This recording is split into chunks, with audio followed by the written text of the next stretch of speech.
a job fair, right? And it was Mm-hmm. for people to come. You could apply in person. You had on the Mm-hmm. spot interviews.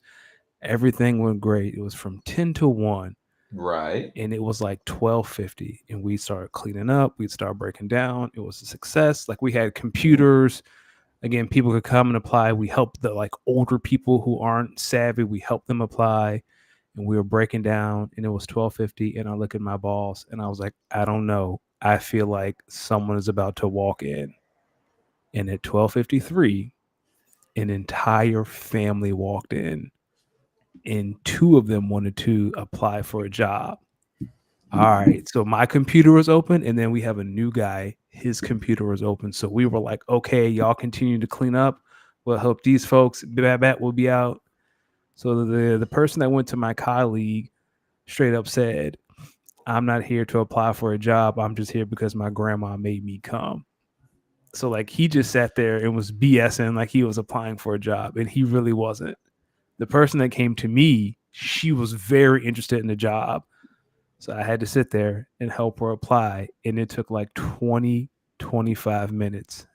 I was a little tight, but I was like, okay. Well, she couldn't remember anywhere she worked. She couldn't remember anyone's, her supervisor's names. So like I'm out here like Googling the address to where she worked, trying to help her out. A little tight, but it's okay. So by the time I'm done with her, everything's cleaned up, everything's broken down. Like we can just lock the computers up and go home. Dog, don't you know they live right across the street? Like we were leaving and they were crossing the street. There was apartments across the street. They walk right across the street and went home. I said, you month. Wait a minute. Wait. So they lived across the street and came They, 10 minutes for it. yep. Was this my skin folk? Oh, you know it. Listen, what do you say about our skin folk? I was so tight. Listen, I would I would hate more, but I have been them people before very often. Now, if that annoys you working in a job fair, imagine having that same feeling as someone who works in a food establishment and someone comes in with 5 minutes before you close trying to get And some food. that's why I don't do that. But I was so tight. Y'all lived. And of course, like as the day, again, like 10 to 1, like the old people, like they were on time. And the young people start coming towards them. They all smelled like dope. Like it just, like everyone was Y'all smell high. like weed? Oh yeah. And I was like, y'all, come on, man. Do you find it disrespectful that weed smokers don't at least attempt to cover up their weed smell N- odor? Nah, especially now that it's more, socially acceptable. I think for me, it's like I know you woke up, you ripped up, like you got high, and then you decided to come here. That's the part. Like you're coming in here under the influence. Like if you just, because people who smoke weed, like it's very hard to cover up that sin. It's very strong. So if you have a faint odor of weed, like I don't care. But you come in here, your eyes bloodshot red, you wearing sandals, you wearing sweatpants, and you applying for a job and looking for an interview. Like, come on, man. You gotta Now meet what me. if they were high but changed into different clothes from the clothes they were smoking in, put whatchamacallit in their eyes, Visine or whatever in their eyes, and spray cologne? You tried. I can respect that. You tried. But they don't smell like weed, they're just high. Yeah. I guess that's a good point. Okay. Is that bad? No, I don't think it's bad. I just, because I understand some people have anxiety issues, and that's how they like they smoke a little weed. They're calm. I guess for me it was more so the appearance, right? Like you rolled out of Yeah, bed. like if you show up visibly high, that's crazy. But I can understand that because like, and I'm not trying to advocate for any drug usage, but imagine alcoholics who like have like a small like a shot before they come in. They may not Yeah, necessarily smell like alcohol, but they might be a little buzzed, but they're still rocking and rolling. that's fair. So like a functioning high. Yeah. Because I feel like I don't smoke weed, but I feel like I know people who do. Like there's definitely a line of like I'm high, but I'm functioning and coherent, and then just like yo, I'm out of my mind right now. Yeah. Like if you super duper stoned at like 8 a.m., some be like, yo, dog. You have the whole day in front of you. Not even that. It's like, yo, dog, you're that stoned and you couldn't even at least try to cover it up or just reschedule? Like if you that high, just stay home. You just stay home. Yeah, Just but stay yeah, I was tight. Like we were all leaving, and they were walking across the street, and I said, I know that's not them, just walking across the street, going home. See, my weekend was interesting because for the first time in like 2 or 3 weeks, I didn't have any DJ events. So I was chilling a lot at home. And of course, Saturday morning, when I woke up to really just, relax, chill, the streets was buzzing. The streets was buzzing. Are we talking about what I think we're talking about? Oh, yeah, that's exactly what we're starting. The streets was buzzing. Okay. I hear this little track, this little Drake track, and everyone's saying, look at AI Drake getting at these people, getting at these boys. I was like, what? This is not real. So I listened to it. I said, nah. I said, AI Drake kind of snapping. This shit kind of go. Hold on now. I said, if this AI, I need somebody to mix and master this, repurpose this, and re-put this out because it's kind of some fire. And guess what? 2.5 hours later, the real track came out. My boy. Hold on. Do you mind? Real No, quick. I don't. I do not.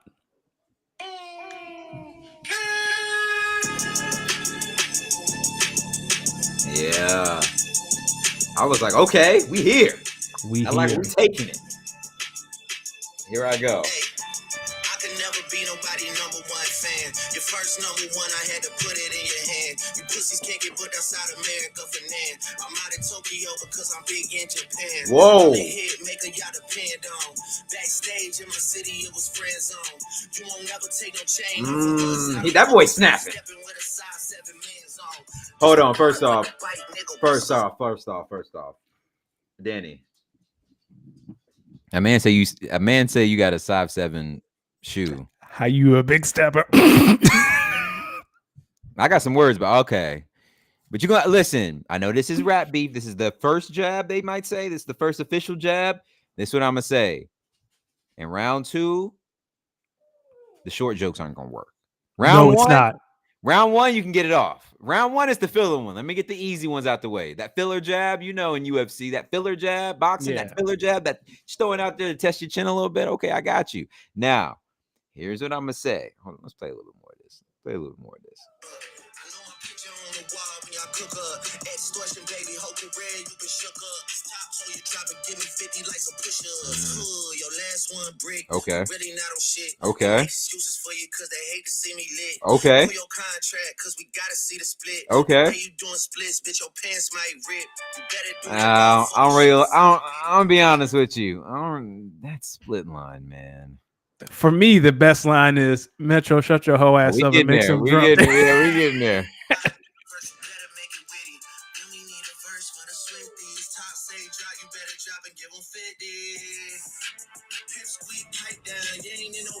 Scissor got you wiped down. Travis got you wiped down. Savage got you wiped down. Like the label boy, you in the scope right now. I'm at the top of the mountain. Okay. That boy now he flowing now. He in a pocket. Okay. Yeah, let me ask you something. What do you think? Why do you think he liked Mike Jackson so much?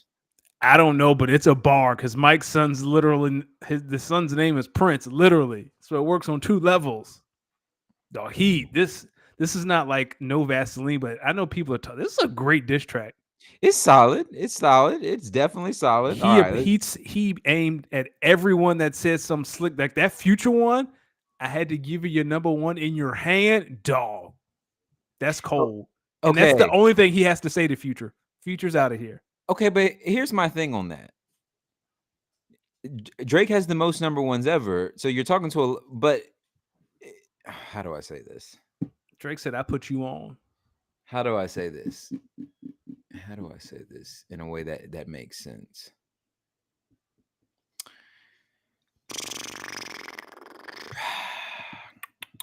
It's like, okay. Here's the thing. Drake has all these number ones. Here's what I'm saying. Everyone kind of know Drake has the most number ones. He's that guy, but what if other people are just kind of like, okay, and we got hits too. Yeah, but Drake's like, yo, you wouldn't Like you were popping in Atlanta, but I made you. But you saying it's the future. Yeah. Think about who you saying this to. Think about some of the people you saying this to. You're talking about people with hits. You're just Drake with. Nah, I mean, yeah, you Drake got said, hits, I can but take like you I to got hits another too. level.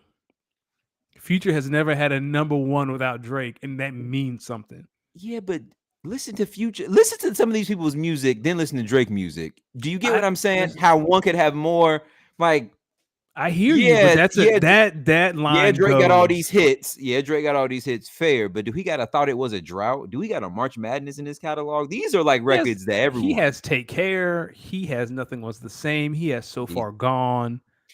here's I heard this today, and I think it's very accurate. If you met somebody and Mhm. y'all were going on a car ride, but you didn't really know their music taste, but you figured they listen to some hip hop, where are you usually starting at?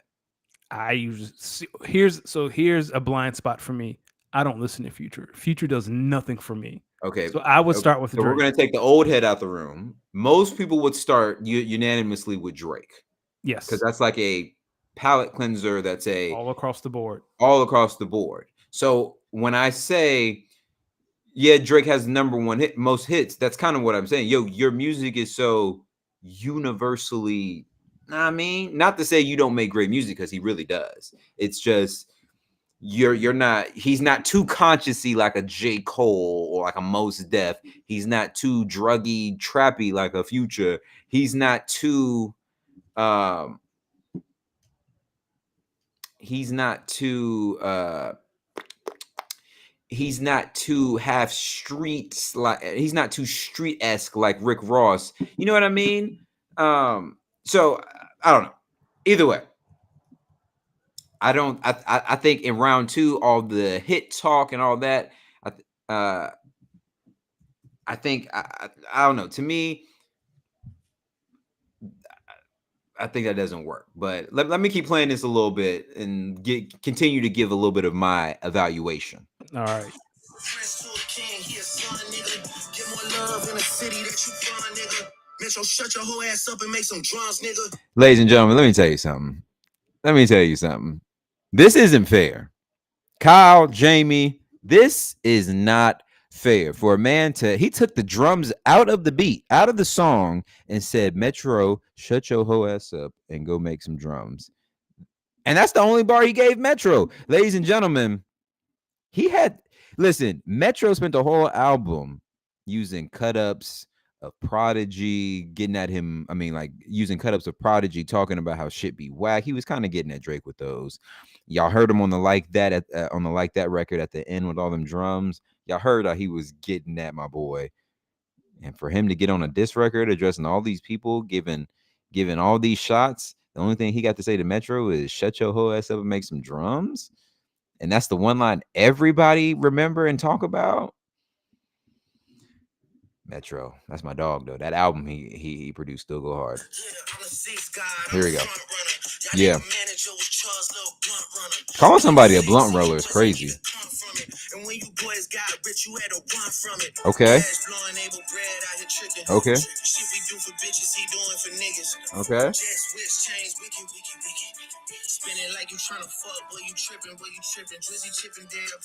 Uh, here's what I'm gonna say about that line, ladies and gentlemen. Does anybody know tricking on a man is crazy? Y'all not hearing what he's kind of saying? He's saying the Weeknd's manager, whose name is Cash. I believe everyone knows who the Weeknd is. The Weeknd's manager's name is Cash. He's basically saying that the Weeknd's manager Cash is a little on.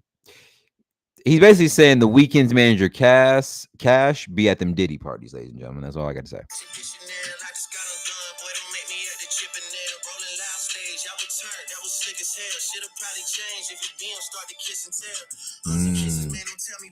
Ladies and gentlemen, if y'all didn't hear that, so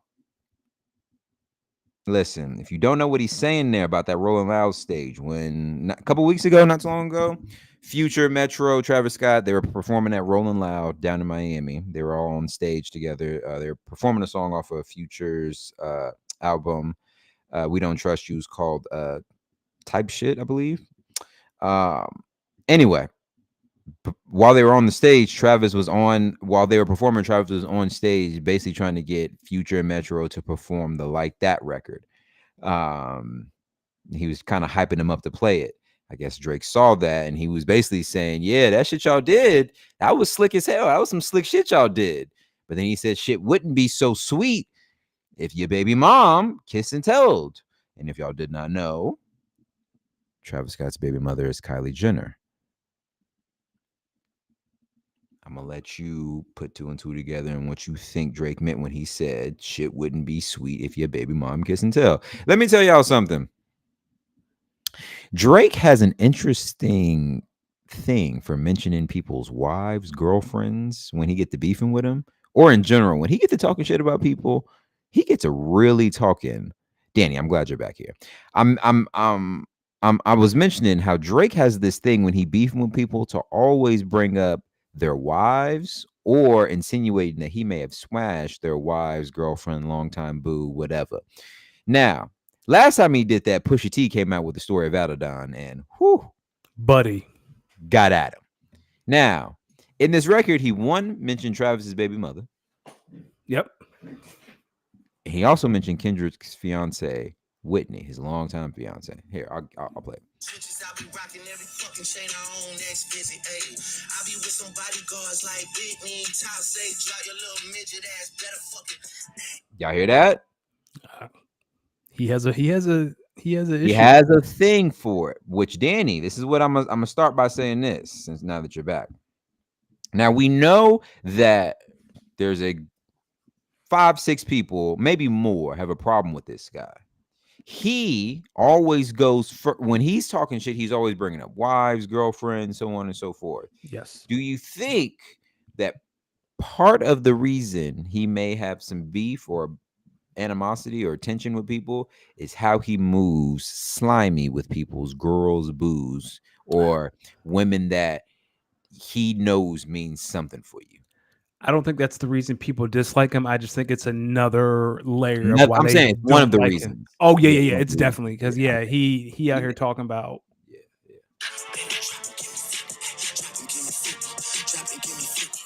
Oh, what he's saying by that apparently is ladies and gentlemen, if you didn't know, Top Dog Entertainment was the label that Kendrick was previously signed to.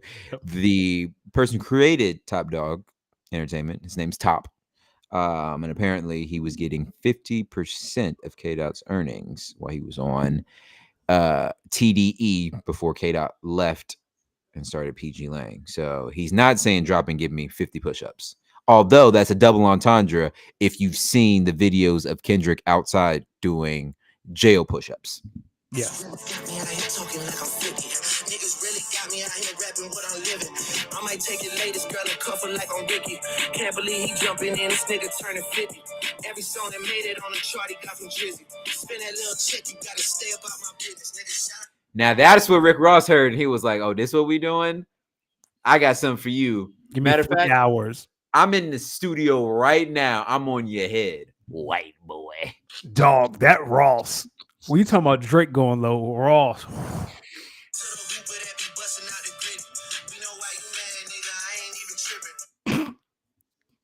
Ja just trying to get healthy. Nah, but why would Ja Morant be mad?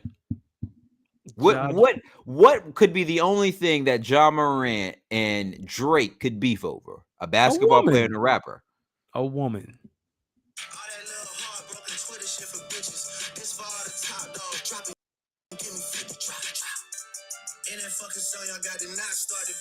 Now that right there is my favorite line on here. That little song y'all made, I heard it. Shit was cool, but that's not the start of this. Trust me, this has been brewing for a little bit. Oh, he's talking about the Coachella song? Yeah, the Like That song. Yeah. J. Cole, one of these days, my brother. Listen, J. Cole, I'm gonna still listen to your music, but I just want to let you know you're gonna hear a lot of bars like that for a while. Oh, yeah. Easing up. Nigga calling top to see the top on a piece of the top on a piece of the top on a piece of the nah pussy. Now you on your own when you speaking up. You don't roll deep to this, you not fucking deep enough. Begging cops or not, boy, you not fucking beating us. Numbers wise, I'm out of here, you not fucking creeping up. Money wise, I'm out of here, you not fucking sneaking up. Corn by your show money, merch money, feed us. I'ma let you niggas work it out because I seen enough. This ain't even everything I know, don't wait to demon up. This ain't even everything I know, don't wait to demon up. Woo! Listen, Hey, man, that's a good opening round. that's a good opening round. That's a solid 8. But that song over Kendrick's "Like That" little verse, I don't know. That's a tough one. I'll take Drake. Like I said, Drake went person by Brother, person. Later in this program, I'm gonna play "Like That" just randomly, and trust me, come on. I heard like that. It's still one of them records. Here's a- Ladies and gentlemen, welcome to episode 140 of Speak On It. I know we're 20 minutes, and we started off with a little rap battle, but of course, we're here to talk sports. Y'all know, you already know, when you see this Nas fade, it can only be one brother, the good brother, Los D Mix, of course, joined by the smoothest bald head here on the East Coast, my man, Danny Ocean. Danny, how are we doing, my brother? Oh man, we're doing great. It's been a great week. Next week's going to be great. The week after that's going to be even better. Like we're doing great. Now, Danny, it was a lot of sports. I think somebody in the comments, I think it was that Kyle or Jamie, mentioned Kyle. it. Yeah, it was Kyle. We had the Masters, we had the women's hockey, we had the WNBA draft, the NHL playoff race, the NFL draft coming up, the NBA playoff race heating up. We started with battle rap, yes, Kyle, because we are men of the culture, and the culture was heating up this weekend. And we even talk about Ross response. I know. We'll talk about it later. Trust me. Danny, how about we start off by just reminding the great people of who brings them this podcast? This podcast is brought to you by the good folks at goingfor2.com. Fantasy season doesn't stop, especially if you're in the Dynasty League. So head over to goingfor2.com for all your fantasy needs. Looks like some confrontation happening between the Lakers and Pelicans right now. Alvarado, D'Angelo Russell a little bit. Okay. You love to see it. That's what it's all about. Let's turn it up a little bit, ladies and gentlemen. My Lakers are playing. Let's see what's going on. And they are down by 5. There's 58 seconds left in the first. Looks like there's a replay going on. Is it going to be a flagrant? Just give them double text and let's keep it moving. Lakers down 26-31. No. Hold on. D'Angelo Russell has a star cut in the side of his head. Throw him out. That's hate. We're not starting with basketball. I think today we're going to start with a little bit of football, Danny. Yeah. Starting off in the NFL, we'll go across a few storylines. Let's start off with your Philadelphia Eagles. They made some big news this week. They signed Devontae Smith to I believe it was 3 years, $75 million contract extension. Yeah. What are your thoughts as our resident Eagles fan? You think this is a smart move for your Eagles? Of course. It's the Howie Roseman way. Howie said, I'm not going to let the market dictate to me. I'm going to set the market. He signed Jalen Hurts before those running quarterbacks got signed, and he signed Devontae before Jamar, Justin, Jalen Waddle. For everyone else got paid, Howie said, let's get this out the way. So the Eagles picked up Devontae's fifth-year option, and then his contract extension kicks in after that. The Eagles have locked up Jordan Mailata, Landon Dickerson, Devontae Smith. Like the core is set for like the next 3 or 4 years. It's just, again, the only one play. Well, Howie had to pay Landon Dixon. He's the highest paid guard in the league, I believe. That's all right. But other than that, that's the Howie way, man. We are going to pay you before the market pays you. Like we are going to set the market. We will not be dictated by the market. So I love it. So I forgot CeeDee Lamb's in that group too. Yeah. So, and you guys already paid AJ Brown as well? Yeah, AJ Brown's good for another 2 years. And Devontae does not make more than AJ. Now they have the same salary. Like when Devontae's extension kicks in, because that was another big thing. So they'll have the same salary. So because I saw it was 3 over 75. So I was like, okay, so 25 a year, and if you're looking at the per year value, that's making 25 a year. I mean, 25 a year as a receiver. That's like near the top of the market, right? Yeah, it's close. But again, the salary cap's going to keep going. Like next year, that's going to look like a steal, right? Because like I said, Jamar, CD, and Justin are going to reset the market. Like it's going to go from 25 to 32 million a year. Do you think where At what number do you think organizations push back and say, no, we're not letting the wide receiver do this, like take this much of our salary cap? Because it feels like, remember when the running backs were getting contracts, and then eventually the production didn't meet the value of the contracts, and then we ended up getting the running back contract situations that we're in now, where they're kind of expendable. Yep. Do you see a world potentially where the wide receiver gets to that position? I mean, maybe, right? Because right now it's a passing league, right? It's more efficient to throw the ball than it is to run the ball. So again, that's the trend right now. Like through the 90s, it was we run the ball, play action. So I mean, is there a future where the NFL goes back to that? I'm sure there'll probably be a time where wide receiver contracts are just so high. Teams are like, how can we avoid this? Well, let's put more value in other places. So yeah, sure, but I don't think it's going to be anytime soon. Now, do you have a position that you think is going to become the next position that goes through this renaissance of payment? Like people getting paid more? It's already happened. It's happening at guard. Like guards are getting paid. Like guards got paid this offseason. Landon Dickerson, I feel like he's one.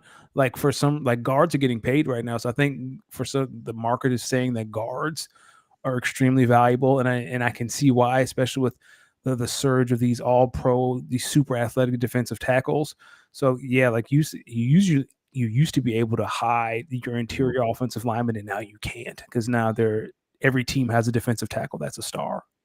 And do you think with maybe more complex if there are becoming more complex pass blocking schemes, that's also resulting in interior linemen having to get paid more, because you're starting to have to require more from not only centers but those guards as well? Obviously, we know about tackles. Yeah, 100%. Right now, you need a guard that's built like a tackle but athletic. Right now, because guards used to be the guys who weren't athletic. Guards used to be the guys who were just great at run blocking, pass blocking. They're okay, but what kind of pass rush are you getting from the interior? Well, now you have these defensive tackles that are Quentin Williams, Dexter Lawrence, Jalen Carter. Well, Aaron Donald's retired, but like you have these defensive tackles around the league that are flirting with double-digit sacks every single year. So now you need a guard that can be able to handle that. And if you have a guard, that's extremely valuable. So yeah, I think guard is that position right now. That's interesting. It's a good nugget, ladies and gentlemen.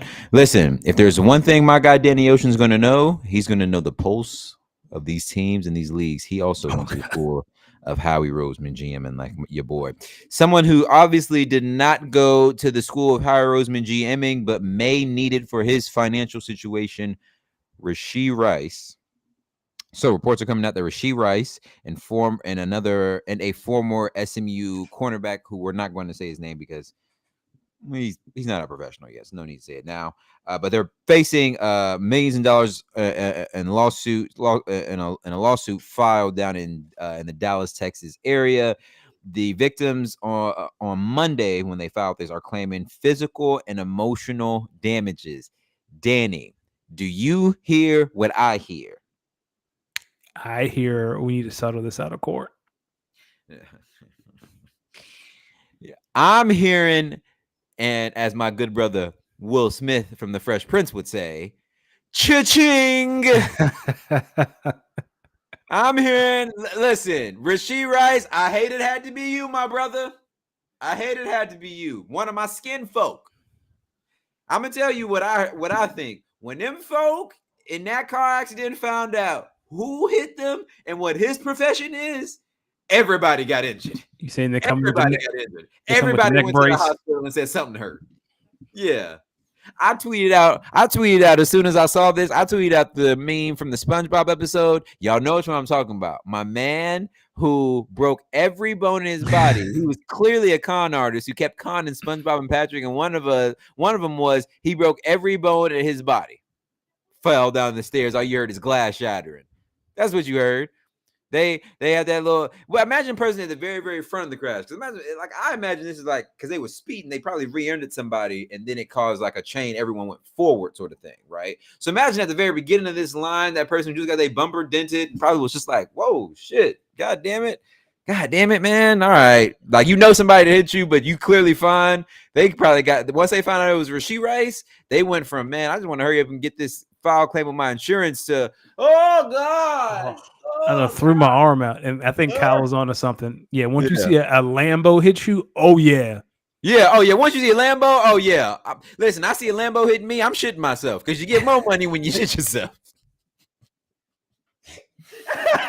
you get more money when you shit yourself. I'm getting listen, and imagine because you know the lawyer's got to zhuzh it up. So imagine going to the lawyer. Yeah, I mean they hit me and like my back might have been hurting. I don't know. Like I might have had some back pain before that, but it wasn't too bad. The lawyer's over there like, no. You had back pain. This caused all your back pain. Matter of fact, I got a doctor for you to go see right now. He's gonna diagnose you with something. now. He's gonna diagnose you with chronic back spasms. AD. You and AD. Y'all got the same injury. I need you to start walking with a limp. I need you to start walking with a mean limp. Here, sling. Yeah. Jamie said people on Facebook are saying that he's going to prison and not going to play in the NFL. These fools acting like it's worse than a Michael Vick situation. Okay, Jamie, to those people who are saying that, clearly they don't know Kansas City Chiefs and their history to get people off when it comes to car-related accidents. So, and also stay off Facebook. Facebook is a cesspool. Yo, some of the head. Yo, this is how Facebook gets people. Facebook knows that their demographic is older, and they know that sometimes the older generation, sometimes they won't click into that video. But if they see captions at the beginning of the video, they're just going to assume that whatever is being said is true. So all you got to do is come with a crazy caption. Michael Jackson alive, found sucking dick in the bathroom. Like, yo. Whoa. And the video is just Mike Jackson walking into a bathroom. Whoa. And it's like, yo, what? Mike Jack? They not clicking on that video versus listen. Of all the scenarios you could have came up with, it was that. We got him. The other name was Danny Ocean, but I wasn't going to put your business out. We got him. Kyle said if he just crashed a Lamborghini, he must be loaded. Either that or he renting that bitch. Oh, he renting that bitch. Imagine crashing a Lambo that you renting. Ooh. As a rookie. Do you think Rashee Rice plays this year? Yes. Yes. I think he does too. He could have killed somebody and he probably would play this year. I'm not going to say all that. Here we go. LeBron James with the flush. I bet you the Lakers are still losing by 2. Oh, by 1. I'll be knowing my team. All right. Daniel Jones staying in the NFL. Daniel Jones expects to be cleared by Giants training camp. So we're looking at like an August time frame where he looks to be cleared, which will probably be what, 8-9 months? Something like that. 8-9 months since the injury. Look at the advances in sports medicine. Do you think because of that changes anything about the Giants' first round pick in their with the rumors out there that they might potentially go quarterback with their first round pick? Not at all. Because who's to say when he comes back, he didn't look good before he got hurt, but who's to say he comes back better? Nope. I think it does, truth be told. I think even if you were considering maybe taking a QB there at 6, with Daniel Jones supposed to be healthy, I think it changes the plans because I believe the Giants made some moves on their offensive line to try to shore that up. I know they're making moves on the defensive end with some of the people that they've brought in this offseason. I think if you've got the feeling that Daniel Jones should be healthy by training camp, and you're already starting to retool the offensive line already, maybe in free agency, I definitely think the Giants use that 6th pick to take the best available wide receiver.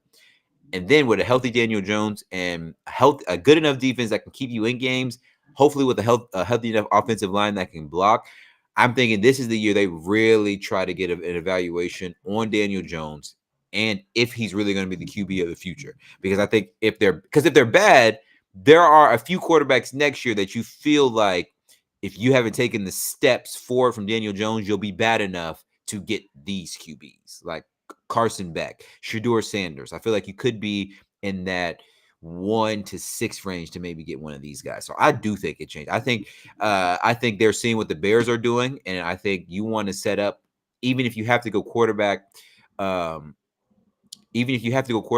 the next draft next year early, you take the best available wide receiver, so you start to get him that help now. Personally, I would say, Daniel, I'm gonna keep it a buck with you. We're gonna keep it this year. The job is yours.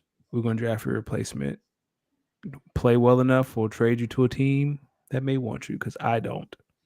I still don't get that. Last year, I mean, year before last, he took a mediocre team to the playoffs. The next year, Mhm. that team that probably overperformed from where they were in terms of the rebuild, they clearly had taken a step. They had clearly taken a step back. Maybe you can maybe say the league maybe caught up to them. Maybe they maybe have lost some pieces in free agency. So once in a third, you saw how they had taken a slight step back, but you saw the clear step back when Daniel Jones got hurt. It's clear that he can play better, but there's a lot of other pieces around him that need to play better for him to be able to do his job better. Do you think the Giants can win the Super Bowl with Daniel Jones?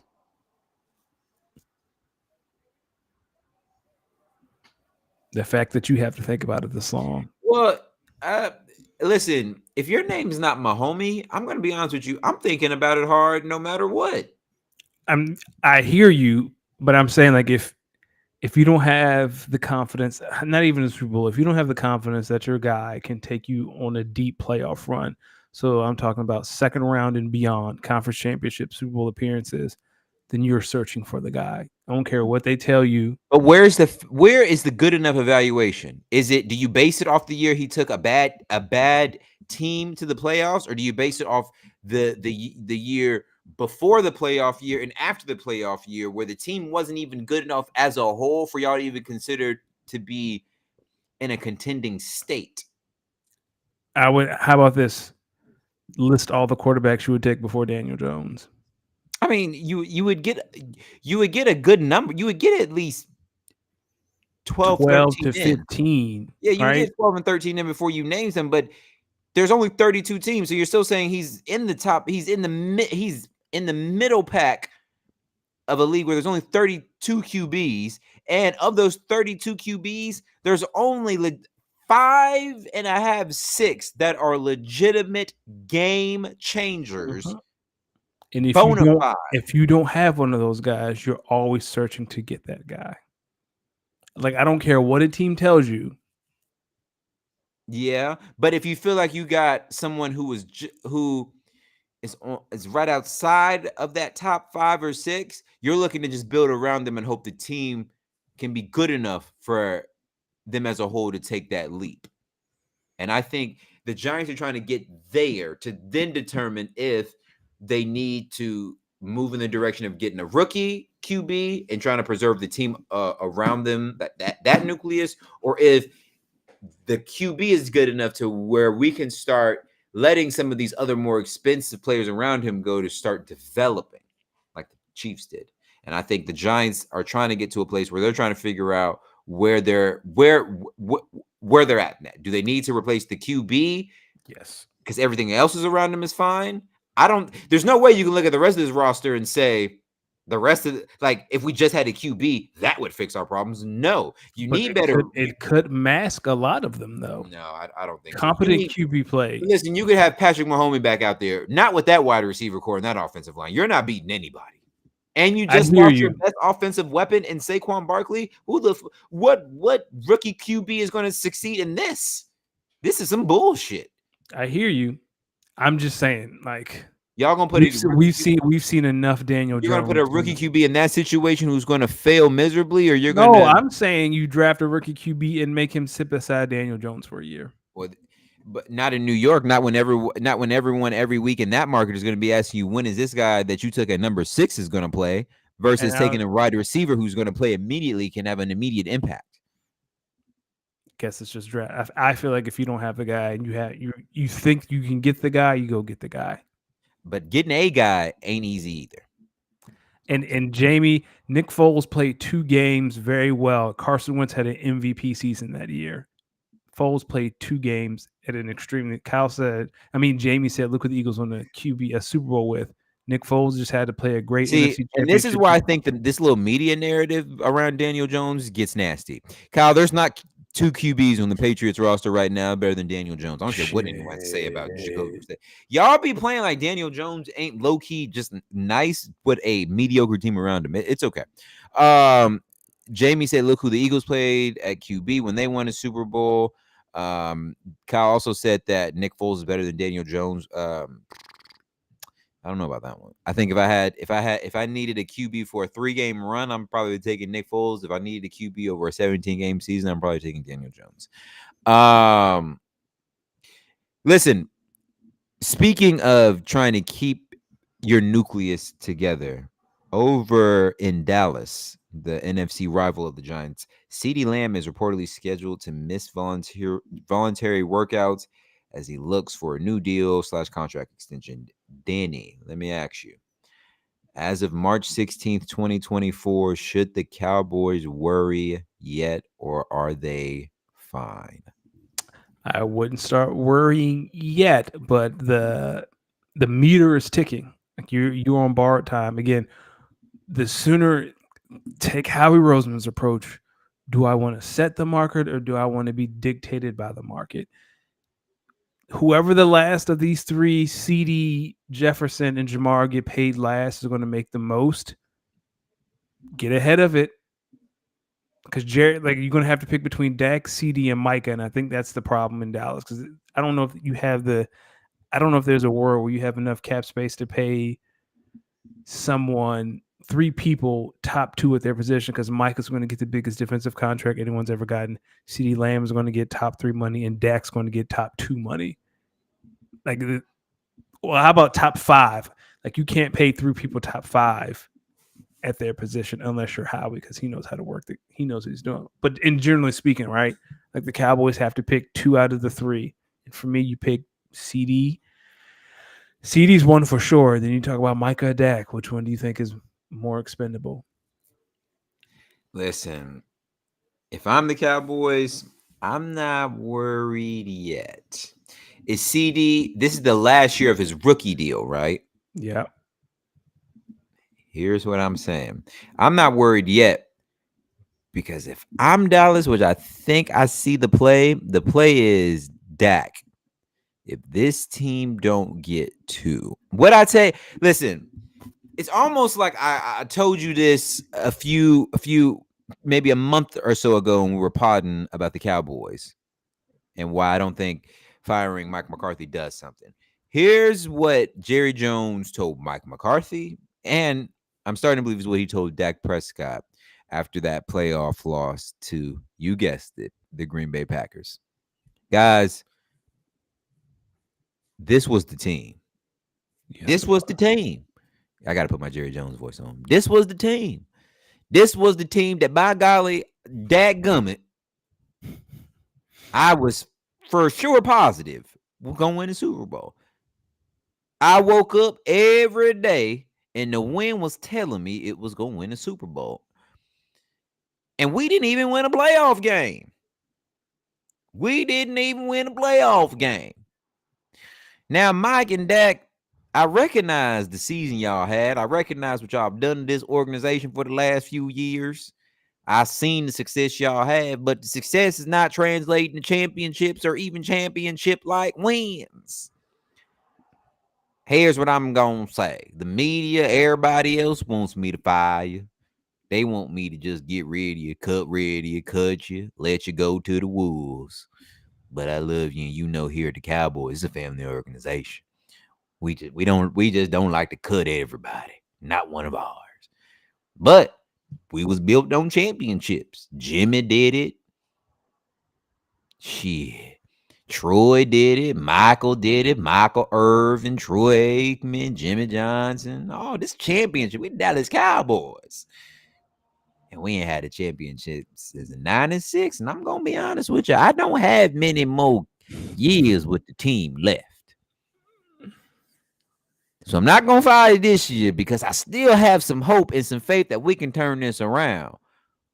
But I'm going to let you know, we not going to be having this conversation in a year if something don't change. That's a very good Jerry Jones impersonation. And I believe that's kind of how that conversation told him. So no, Dak, we not paying you this off season. We'll wait till after. If you get us a Super Bowl, trust me, we'll find the money for you. You get us close to it, we'll find the money for you. But until then, our focus is going to be Micah and CD. And trust me, we're talking with their agents right now. We know both of their agents are trying to reset the market, and we're going to figure out a way to get them close to if they don't reset the market. But Dak, Coach McCarthy, y'all got to show me something. Because I'm not going to continue to be the embarrassment of the league year in and year out, winning all these games for no reason. I think that's a very realistic conversation. I mean, think about it. Everybody was like, Bill Belichick, so on and so forth. Dallas Cowboys, this, that, and the third. And what they do? Nah, we keeping everybody. We're running back. But we not signing no big contracts because this is going to be a prove-it year for a few of you. Fun. Let's do a quick update on the play-in tournament game. So it looks like the Lakers may have gotten hot in that second quarter. Yeah. And they're now up 49-44. LeBron's on the bench, 3:55 left in the second. The arena has filled up, by the way. It's starting to get a little bit more full. Which is crazy. Bam, what's good? Jamie, what's good? Kyle, what's good? Thank you guys for being in here. Danny, coincidentally enough, with some of our league mates in here, that kind of perfectly transitions us into our final football topic before we talk a little basketball. Our fantasy rookie draft is soon approaching. Ladies and gentlemen, Cinco de Mayo, Sunday, May 5th, 2024. Hey. We have our second all money in fantasy rookie draft. It's coincidentally enough, I have both of my rookie drafts now on May the 5th, so I'm actually pretty excited. Danny, as draft day approaches, we're probably like maybe 20 something days away. Yeah. Has your draft any thoughts about your draft strategy? Any plans? How you feeling? Nope. I think we have done some mock drafts. We're starting to build our board over here. Ronald Isley's tax returns. The draft is next week. That'll help really solidify the strategy and the focus. The 101 was for sale. It is no longer for sale. So wait, you were about to trade 101? Yeah, I was in conversations to trade 101 for Justin Jefferson. It was only for Jamar Justin. That was it. Those are the only two players worth 101 to me. Those conversations have ceased. We're focused on building a roster around Jalen Hurts and Devontae Smith. And hopefully... So this almost but guarantees that Marvin Harrison Jr. will be on Ronald Isley. I cannot say... I can say Listen, that Marvin the experts have like they've already said there's no way that you pass up on Malik or Marvin, and everyone like Marvin right now is like minus 3,000 to go to Ronald Isley's tax returns. I would say that Marvin came on his visit and it went extremely well, but Malik's neighbor's visit went well as too. It went very well. So we have to have a conversation about what this organization needs moving forward. Yeah, I'm gonna look at the camera when I said it. The Las Vegas Horned Ducks, we're drafting Malik Neighbors at 102. I am so positive that we'll be drafting Malik Neighbors at 102. I want to put money on it. I want to bet like Jamie or something on the side. I'm not even worried about. I don't even get my hopes up thinking Marvin Harrison Jr. will be there at 102. No, because I said it last week and I will continue to say it. I'd fucking triple dog dare you to pass up on Marvin Harrison Jr. at 101. I triple fucking dog dare you. Listen, it won't even be a second on that board before he going at 102. We at the Ronald Isley tax return will leave no stone unturned. We are talking to our security expert. We are talking to all of our plugs around the league to make sure we have an accurate assessment of Marvin Harrison Jr. and Malik Neighbors. Okay, so let's ask Jamie's question then. Jamie says, let's say the Patriots draft Marvin Harrison Jr. and the Cardinals draft Malik Neighbors. Who are you taking? That's the scenario that I'm preparing for in my mind. It would be a very serious conversation.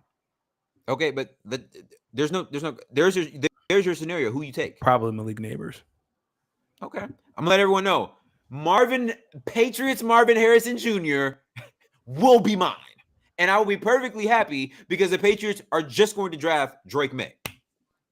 What are we talking about here? Drake May's not going to be bad. What do you put? How the Patriots are going to get Marvin Harrison Jr. and Drake May? Oh. Well, let me think about that. I got the order. I got the order mixed up. Okay.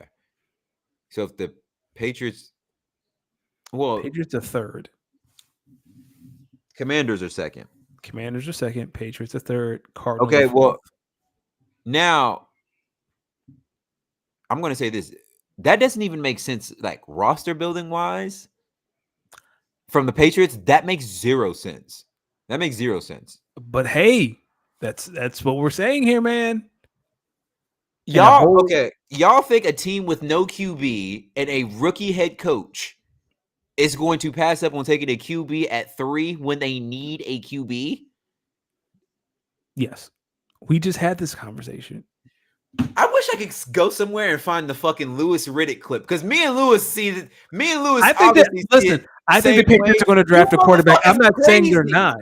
I'm not saying the Patriots crazy thinking but this. if you're the Patriots, you say we have Jacoby Brissett. We can draft a world-class wide. I'm just saying. I'm not throwing it out the window. Gerard Mayo called DeMeco Ryans and said, Thank you, Kyle. No.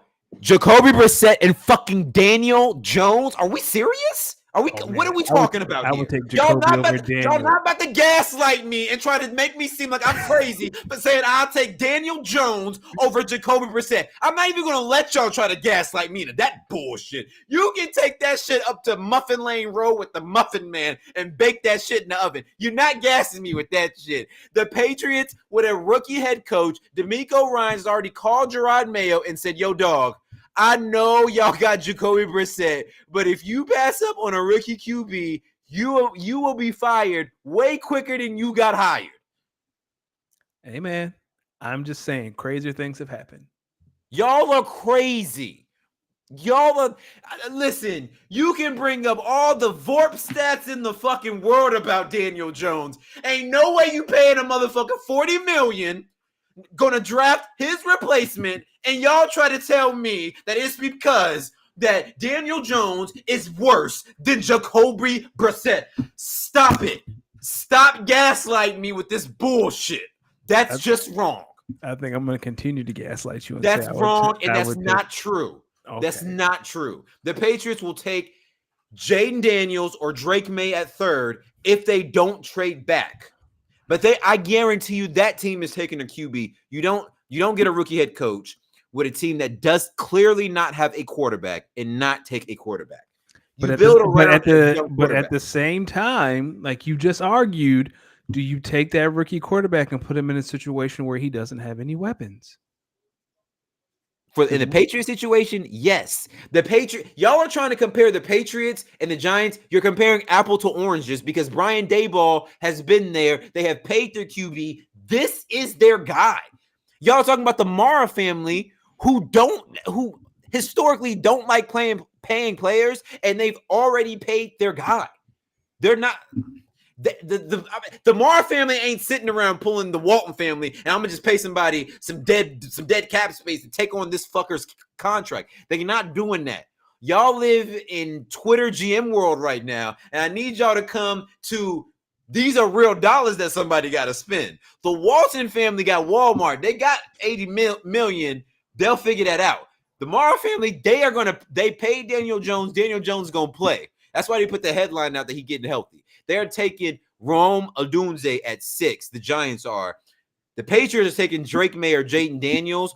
If they don't trade that, I could also see a world where the Patriots maybe trade back with the Vikings to then get J.J. McCarthy and maybe another wide receiver later in the first round. But all y'all out there, y'all sound fucking insane. Jamie, Ben, y'all sound crazy. Hey, man. Y'all sound crazy. Weirder things have happened. Yes, Daniel Jones isn't the best QB in the world, but y'all make it seem like he a scrub. He ain't a scrub. You don't win 9-10 games, however many ever, and get to the NFL playoffs being a scrub. He beat a good Vikings team that, yes, they beat a good Vikings team that won 10, 11, 12 games. Yes, they were winning them at the buzzer, come from behind, but listen, you can't be bad and do this shit. You can just be a fraud That and do it. Vikings team had the worst point differential of any team to ever make the playoffs, if I'm not Let mistaken. me ask y'all something. How many? Listen. Oh my god, y'all sound fucking insane. Y'all are taking Twitter narratives and trying to apply them to like real GMs with like real dollars at work. They have guaranteed money. They have $30 million guaranteed dollars to this man, and y'all think they just gonna pass? I'm not saying. I have not said. I have not said. $30 million guaranteed dollars to. Do y'all? This is y'all Well, are playing with Madden money, and these are real dollars. Well, if you trade him, you're not on the hook for that money. But who gonna take on that contract? Only way people someone just traded for Russell Wilson. Yeah, because your dumbass is going, not you, but the fucking Broncos dumbass is going to agree to pay most of this dude's salary. So yeah, I'll take for the league minimum. Come here, they gotta pay it, and guess why? Because the Walton family, who own that team, yo, guess what? We'll raise prices in Walmart, every Walmart across the U.S. to get this fucker's contract off our books. Man, come on, y'all look at some of the ownership for some of these teams. It will let you know why some teams make the moves that they do and other teams do not. The Mara family is not one of them teams that just like to pay people dead cap space if they can play. Kyle, in the case of the Falcons, they got there because Matt Ryan had kept getting them to the promised man, but never over the hump enough where they said, yo, I'm tired of this heartbreak. We acting like the Giants are poor. No, y'all are trying to act like the Giants are stupid rich. That's the problem. All I'm saying not every owner is Jerry Jones. Not every owner is the Walton. Listen, there's a reason why every year Forbes comes out with a list and tells you who the most valuable franchises are in the league. There's a, know what I mean? They're letting y'all know.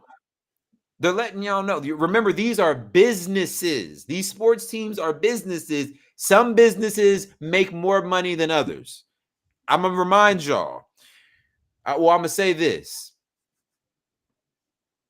Amazon, UPS, FedEx, the United States Postal Service, and Amazon, in a way, all do the same thing.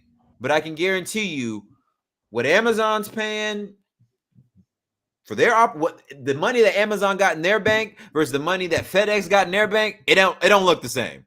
So y'all see them fancy Amazon cars, but y'all see them thick ass fucking FedEx cars, trucks. Why? That's all I'm saying. Listen, that's all I'm saying. Don't believe me, but when y'all's owners, when y'all's teams don't make. Oh, Kyle said the Giants were listed as the fourth most valuable franchise. Okay, now historically look at how the Giants spend their money. All I'm saying is here at the Ronald Asley Tax Return Organization. If we look at the MLB, you can clearly see the teams who invest and want to pay, and the other teams who are like, "Yo, this is a business. We just want to keep asses in the seats." And they gonna keep showing up no matter if we good or bad. That's all I'm saying. But y'all can't keep gaslighting me saying the Giants they'll afford to just trade Daniel Bryan, take on the dead cap space because you can take the best available receiver. Y'all stop it. Hey, y'all are we just doing our homework. That's it. Here come Bam talking about contract and play. Bam, you get what I'm trying to say. No, yeah. You Danny, you understand what I'm saying. I'm being gaslit right now, but you understand what I'm saying. Ownership really plays a part in this. It really does. It really does. This is great. Let's shift over to basketball. Obviously behind us, we have the NBA play-in tournament. Actually, no, let's start in the WNBA, actually. Since basketball just started to heat up, particularly the WNBA draft was last night. Some of the biggest highlights, we know Caitlin Clark went number 1 overall. Angel Reese and Camila Cardoso, they're going to be teaming up in Chicago. The Las Vegas Aces, although they didn't have a ton of picks in the first round, maybe like some other teams, they did draft pretty well from like a depth POV. I think Rickea Jackson went to she's a spark. She went to LA with Cameron Brink, I believe. Yes. Yep. So, Danny, let me get your thoughts. Who do you think was the? Let's just stay in the first round right now. Who do you Yep. think was the biggest winner of the first round? The Sparks, dog. Like you get your center of the future in Cameron Brink, second best player in the draft, defensive like she's going to hold it down in the paint, and then Chicago passes on Rakia Jackson, which we'll talk about in a second, and then you have two players that complement each other. Rakia, I know Caitlin gets all the accolades because she was the leading scorer in the NCAA, but Rakia Jackson is the most efficient scorer in this draft. She can score at all three levels. She's like a perfect fit with Cameron Brink. It's a great way for the Sparks to kick this rebuild off. Like they won after that pick. It doesn't matter what else happened the rest of the night. You have two cornerstones, and everything was worth it. So, remember last year, I put my flag down as a Sparks fan. You did. We went through a bad year last year. You did, and then you lost Neko Ogwumike. Yeah. Is it fair to say that this upcoming season, I should really is this the season to buy into the Sparks while they're young, figuring out this new core? Rakia Jackson, Cameron Brink, and then who are some of the other pieces they already had on the roster?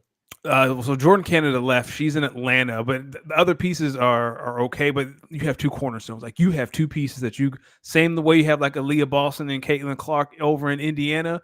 Like you have Cameron Brink and Rakia Jackson.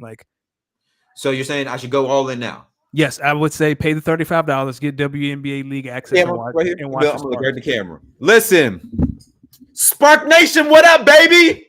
We here, Cameron. We here. Welcome to the squad, baby. Rakia, girl, you was a bad mother. Shut your mouth at Tennessee. I saw you. You was nasty. Guess what? Next time I'm in LA, if the Sparks playing, I'm there. Oh, I forgot they had De'Erica Hamby. Yeah, this roster, they have Lexi. Yeah, Lexi's there. Yeah. Ooh, I got a question. Jamie, Kyle, Bam, Danny, everyone, I got a question. And when you hear this, if you're listening, tweet me the answer. Now, I've heard people make fun of men who wear sports jerseys of other men, right? Football, basketball, saying, why you want to wear the jersey of another man? Does that same logic apply in the case of WNBA? It does not. I would say if you can get your hands on a Rakia Jackson or Cameron Brink or De'Erica Hamby jersey, you know who I work for. So yeah, I know. I would say, this is the year. Like the Sparks, as the sun sets on the Aces and the Liberty over the next coming year, the sun will be rising for teams like Atlanta and LA. Okay. Cameron, would you get a Cameron Brink or Rakia Jackson jersey? You can't go wrong either way. Just your preference. Do you prefer a score or do you prefer defense? That's the only question. Like, who do you? Oh, maybe let's see what one looks. So you're asking me if I like. So you're asking me if I like 2% milk or chocolate milk? Correct. Are you that 2% that 2% one looking bad. Listen, let's see what they look like I'm on wrong? the jersey and what number, I'm wrong? And what numbers and what numbers they pick. I'm wrong. Let's see what looks best on the jersey and go from there. And you can pick. I'm gonna give me a Sparks jersey though. I promise. Listen, I'm all in on the WNBA. Honestly, here's something I will say, and I'm after this, I'm gonna let you ISO because I know you were real deep in the draft. This is what I'm gonna say. My biggest takeaways from the WNBA draft. One, I found myself sitting there getting genuinely excited like I would in an NFL or an NBA draft for an upcoming season. I was very ecstatic and very proud at how probably in the last 2-3 years, this I'm not going to call it resurgence, but this true this new light that's being shined on women's basketball. I found myself just being excited about the future of the game of women's basketball. And I also found myself, I know, the whole Caitlin Clark's only be making XY 300,000. I know I saw that and I know everyone was like, WTF. What I saw so much opportunity. I said, yo, if we do our part, and I'm not just talking about men and other sports or men and basketball fans. I'm talking about if women also really do our part, these ladies in about 5 years, when they have to, or whenever they have to redo that first, that the next time they have to redo a TV contract based off of, if we do our job these next couple years, I mean, we're talking about these salaries could skyrocket. So the And next, that, I believe, would be, I think that not that benefits the WNBA, but I think that really benefits the NBA as well. I think that's a halo effect. So I'm really excited about where the women's game is going, and I'm excited to now really plant my flag and real, like I'm gonna be a real big fan of LA professional hoops, Lakers, Sparks. So Clippers. no. Lakers, Sparks, I'm excited. It lets me know if I ever move to LA, I cannot say I won't have a couple of professional teams to root for. I may never live in Green Bay, Wisconsin, which is fine. But yeah, it's perfectly fine. Well, the next CBA for the women is 2027, the next negotiating period. So you saw the numbers on that that WNBA draft. They said it had 4 times as many viewers as last year's. yeah, they Now were big imagine numbers. these numbers start translating into like their games on ESPN, brother. I'm excited because by 2027, if they could average a good number of viewers, that TV deal, Yeah, out of here. because this Now one imagine, now everyone's talking about Caitlin Clark's, and this is the last thing I'm gonna say. This is full ice on you. Everyone's talking about Caitlin Clark's contract now, right? Imagine if we do our job as sports fans, when they redo that CBA in 2027, she could be getting ready to be getting her first contract extension. 2027, I'm calling right now. We're going to see the market reshift in women's basketball like we have never seen before. I hope so. I think if we do our jobs as sports fans and really show up and support the product's going to be there. It's going to be good. We show up, they're going to reap the benefits for not only the WNBA but the NBA as well. Danny, go ahead. Let the people know your thoughts. Biggest steal of the draft, winners of the draft, losers of the draft. I will say the league pass is only $35. So if $35, you can watch every single game. You can follow the Sparks. They also have a TV deal with Ion TV on Friday nights. Amazon Prime streams games. CBS Sports streams games on Sundays. And I think towards the end of the season, ABC starts to get a few games. So there's plenty about. And NBA TV also streams games on Tuesdays or Wednesdays. So there are plenty of places to watch. But back to the draft. Biggest winner for, like I said, it's the Sparks, man. Like once Chicago passed on Rickea Jackson, and it's like, Jesus, are you sure? Like, are you positive?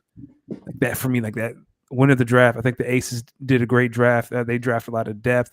They drafted Kitley from Virginia Tech. She blew her knee out, but we don't care. I was really excited for her, Liz Kitley. Yeah, like we don't care about that. They drafted Katie Martin, from Iowa. Caitlin Clark's teammate, great 3-point shooter. But Kitley's the steal. Right? She blew her knee out. We don't care. She'll come back. She's going to be around Asia. She's going to be around Canada. She'll come back next year. Like that's, for me, is the steal of the draft. Losers, I don't want to say loser, but for me, the question mark is Chicago. They drafted Camila Cardozo and Angel Reese, 3 and 7. I think they do the same thing. I'm very intrigued on the team building. They can't score outside of 5 feet. So either you think, hey, they going back to straight 90s ball. That's, yeah, I mean, but they have shooters David Robinson. Like they have Marina. Like, yeah, they're trying to play 90s basketball in a modern world, which is kind of weird. But they have a couple of shooters. They drafted a young lady from Gonzaga who can shoot. Marina Mabry's on the roster. Diamond Shields is on the roster. Like they have shooters. I'm just a little curious to see how you have 2 people who can't score outside of 5 feet. Like, what does that look like? I mean, they're going to rebound and defend like hell. But I'm just curious to see what that strategy looks like in a world where we're pushing more to threes. I would have loved to see them take Rickea Jackson, and then there's a chance. I don't know if Cardozo would have fell. She might have gone to DC before Chicago, but you still would have had your pick. I have the draft order right here. You would have had your pick of 2 out of these 3 folks. Where's my dang? I just had the draft. Aaliyah from UConn, Angel, and then Cardozo. So Chicago would have had their pick of those 3. So you'd have gotten Rickea, who can score at all 3 levels, very versatile, can switch, can do everything, and then you get your center for the future. I would have done that. I'm not saying it's not going to work. You make that pick hoping that Angel Reese can expand her game and can shoot mid-range jumpers, and if she can, then I understand. But if she does not develop any sort of offense outside of 5 feet, they're going to be standing there clogging up the lane. The offense is going to be really clunky. I don't like I said, it's not they're not losers. The big losers, they're Atlanta. Atlanta drafted 3 international players aren't going to play at all this year. They're definitely not kicking the can, but they're definitely looking towards I'm the glad you future. brought that up. So I know everyone knows about how a lot of the rookies or players that get drafted in WNBA or draft night have a tough time making WNBA rosters. Yep. What if I know we're working towards getting more WNBA teams. Yep. But what if WNBA teams? What if the people who get cut this season, just knowing, especially with this class, which got to be maybe one of the more deeper WNBA classes that we've had in a little bit, what if the main people who don't end up making rosters this year are vets? Oh, Like 100%. Like what if they start looking at not just from the dollars perspective. Obviously, you can make that argument anytime you're talking about vets. But what if they're making the whole this is a new WNBA and we are trying to the league is looking different. The players that we're putting in this league are looking different. And as this game expands and as we get more viewership, we need certain players to be on certain we need some of these familiar faces and names to be on teams, no matter if they're playing their first year or not, because we can put it under the guise of them developing. But what we can't do is have the headline of them being cut. These certain players, we know it's going to happen, but there's certain players that these certain names, especially out of college, we can't have cut. And so I feel like there's going to be a precedent set. It's probably going to be one of those under the counter messages that are sent out to organizations saying, hey, let's do a better, really good emphasis. I bet you there's just an emphasis coming down from the league office at this WNBA draft class. Now, I mean, you get what I'm trying to say. Yeah. And I could 100% see that. I hope that would be very unfortunate to the people who've built this league up. But yeah, I think like a changing of the guard kind of happening. I mean, it's what you have to. I think, in my opinion, it might be what you have to do until you're able to either expand rosters or expand the number of teams or both. Because some of these names, especially for teams that are young. What's the girl's name that you said? Caitlin Clark's teammate, Kate Martin. Yeah. How does that headline? Let's say the Aces cut Kate Martin, like she don't make the team. How does that headline read? Kate Martin doesn't make Las Vegas Aces roster, or Kate Martin, former teammate of Caitlin Clark at the University of Iowa, doesn't make Las Vegas Aces roster. I would say it's going to be on a team by team basis. Like Vegas is a championship contender, so I think that might ease. But if you're like, I'm trying to think of a team that, like, if Indiana, like they're going to be fighting for the playoffs, like they're not a contender. I'm trying to think of another team like maybe Atlanta.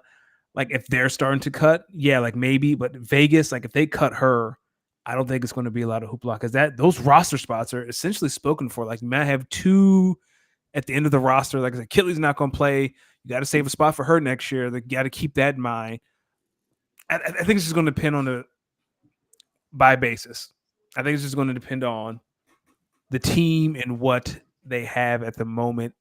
I don't think she's going to get cut. I do think Vegas is going to sacrifice a veteran to keep her because she's a great shooter. Mm-hmm. But yeah, I think those conversations are going to be had.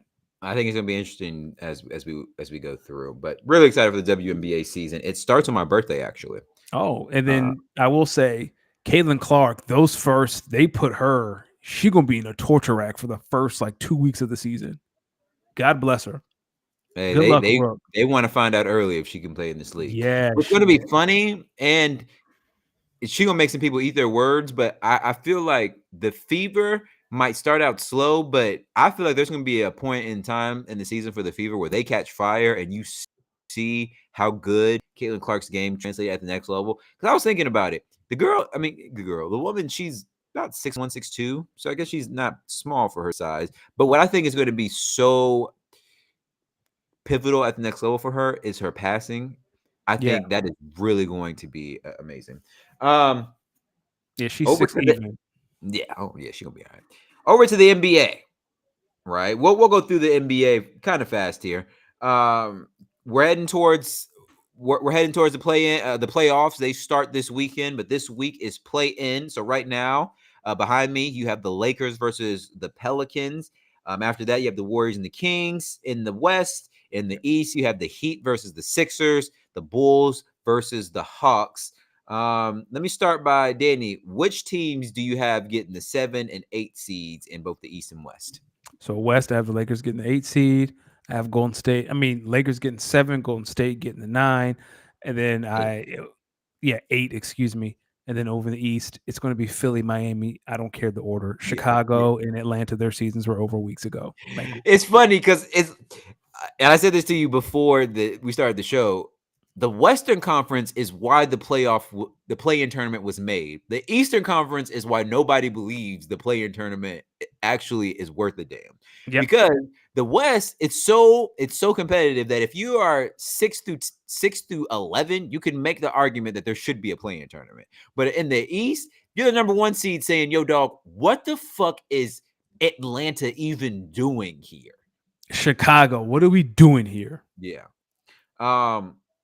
It's funny because in the East, I was like, well, whoever wins the Heat versus Sixers, they are going to be very happy because they have the Knicks first round. So that's going to be a playoff game. Whoever loses, though, I feel like the Sixers want to win this game on Thursday. They want to wait to have to see the Celtics until the conference finals if they can. I feel like the Heat, I believe they are like, even if we lose this game, we can beat the Hawks, we can beat the Bulls, and on top of that, if we get that fucking 8 seed and we play the Celtics again, it's head games all over again. Because all we got to do is win one of those first 2 in Boston, and we got people spooked. Yep. 1,000%. I don't think Miami cares. I think Miami would want Boston, to be honest with you. Too. And on the West, same reason why Miami might want Boston is why a lot of people say the Lakers should want to play the Nuggets first round, right? You want that matchup because you feel like if you can beat them, you can beat anybody, which I agree with. I do believe as the Lakers are up 60-50 as the third quarter just starts, I do believe if you're the Lakers, if you can beat Denver in a 6 or 7 game series, who in the West could really scare you?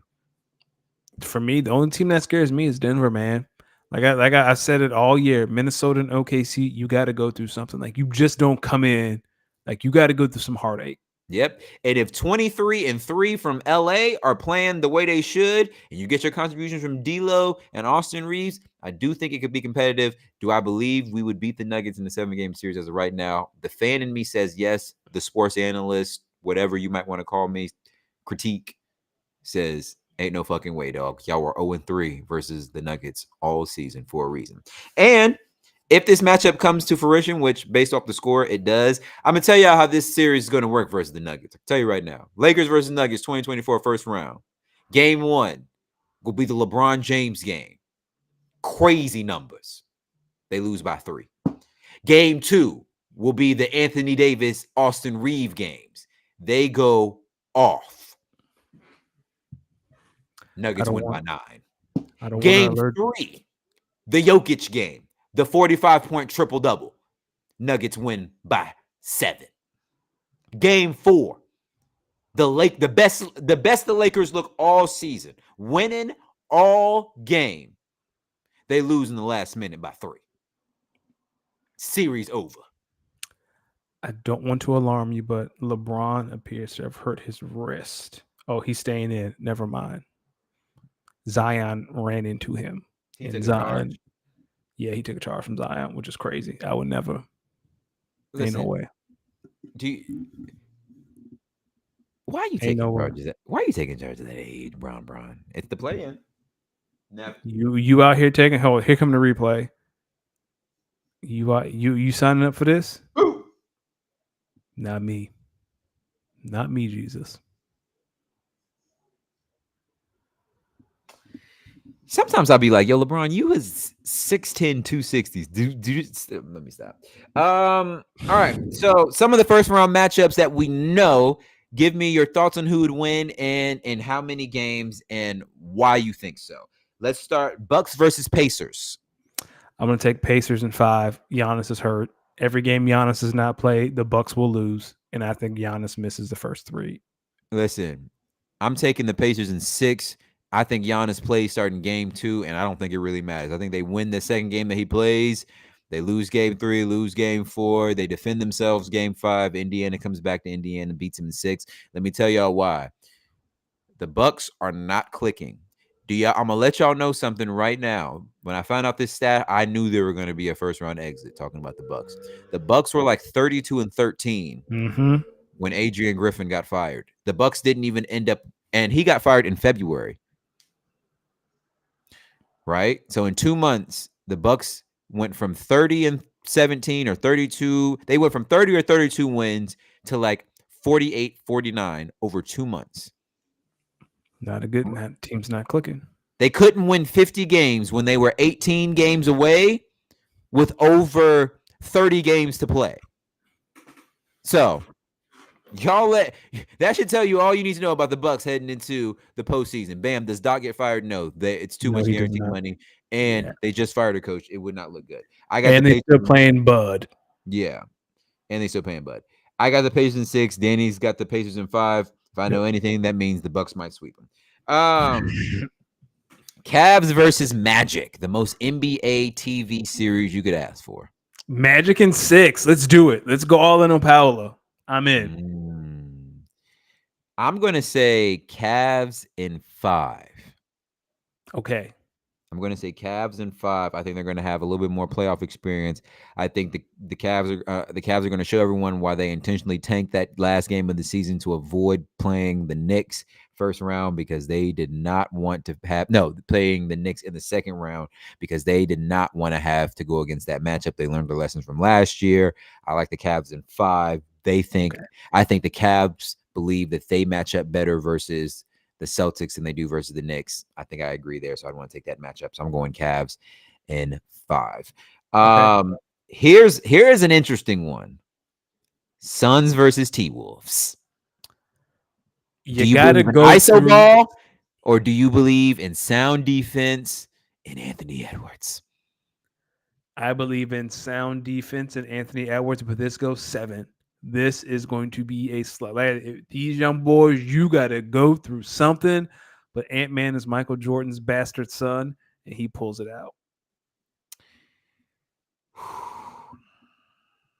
I'm going to go T-Wolves in 6. Here's why. The reason why my answer was going to be Suns in 5, but I also remember that the Suns are towards the bottom of the league in offensive and defensive rating in the fourth quarter. That's really big. Their half-court offense isn't the best, and they rely a lot on the shot making and creation of Devin Booker, Kevin Durant, and the assist making and scoring of Bradley Beal, alongside the three-point making of Grayson Allen.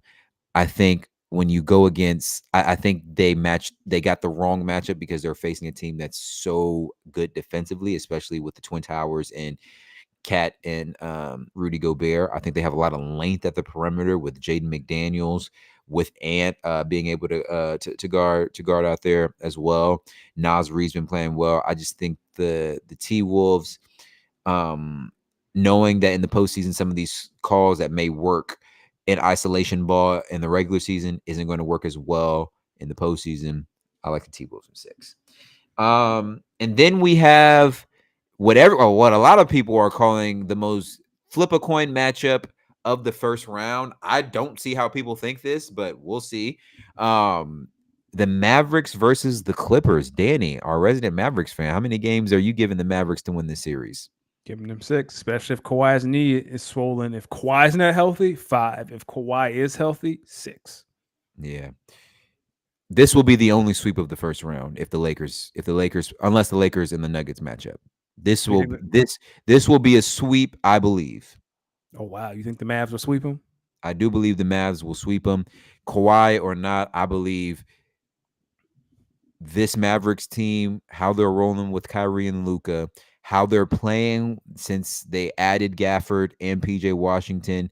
They've played faster. They played more plays. They played better defense. Luka and Kyrie, I really think they have figured out that 2-man game between them and how they can coexist. And most importantly, they got 2 closers, including one of the most skilled basketball players to ever play basketball in Kyrie Irving, and another guy who's just basically a 30-point triple-double machine. I know they have Kawhi, but his knee clearly isn't healthy, which is although I'm not even going to give Kawhi the whole health thing because he's on the USA Olympic roster. He was the 12th man confirmed. So I'm not buying the Kawhi health story. They got Kawhi, they got PG, they got James Harden. I just don't see that. I just don't think they have enough to get it done.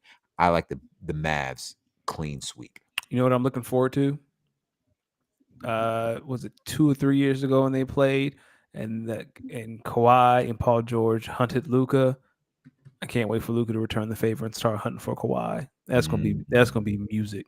I can't wait. Where is that? You know why I like Luka and Kyrie? Because as Metro and Kendrick would say,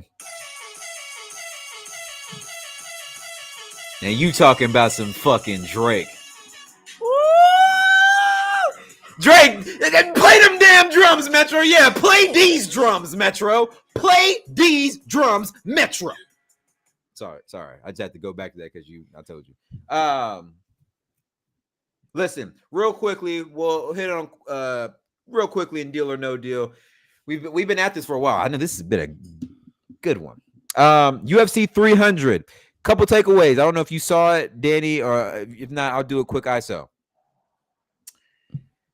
Alex Pereira, UFC light heavyweight champion. I forgot the name of his opponent, but he got kicked in the balls early in round 1. Normally in UFC, when you get kicked in the balls or something like that, the referee stopped the fight for a little bit. Danny, this is when I knew something bad was about to happen. My man got kicked in the balls, and as the ref was coming over, he said, no, I'm good. What do you think happened no more than 30 seconds later? Knock someone out? Knocked him out. Good. Now, that wasn't even the craziest knockout because maybe one fight earlier, Max Holloway. What the fuck? I did see that. So they were fighting for the BMF title. You know what that stands for? Baddest MFer. Okay. I was thinking it's a belt in the UFC, it's the BMF title. There's rules and stipulations. I won't get into all that. Look it up if you need to, but they were fighting for the BMF title. Justin Gaethje, Max Holloway. I mean, this was a war. 5 rounds of a war. Max Holloway was winning the fight. They get to the last 10 seconds, and Max Holloway does this in a few fights. He gets to those last crucial seconds. He's going to point. He basically points to the ground, says, "Meet me right here, and we're going to duke it out. We're going to end this fight. We're going to just duke it out. Let's go out here warrior style." P.S. He's from Hawaii. Gonna throw that out there. Max Holloway is Hawaiian. Okay. So keep that in mind. You know how they give it up on them islands. They got the spirit. The brother. Yeah. Brother. They get them last 10 seconds. Max Holloway pointed at the ground. Justin Gaethje meets him there. And guess what, Danny? All you hear is, that means 10 seconds left. Boom, boom. They just throwing them. I'm in there like, ooh. You remember that ref that was in that boxing match? I'm in there like, ooh, get him. And the next thing I know, dink. Out like a light. That brother was out. 1 second left on the clock. It is literally. If you're a Packers fan, this is the equivalent to the Randall Cobb Hail Mary in the postseason versus the Giants in a fight. You were sitting there like, damn, this is how we go in the first half. Oh, touchdown. That's literally what it was like. You was like, oh, okay, we go into how the judges go, oh my God, he's out cold. That's crazy. I saw the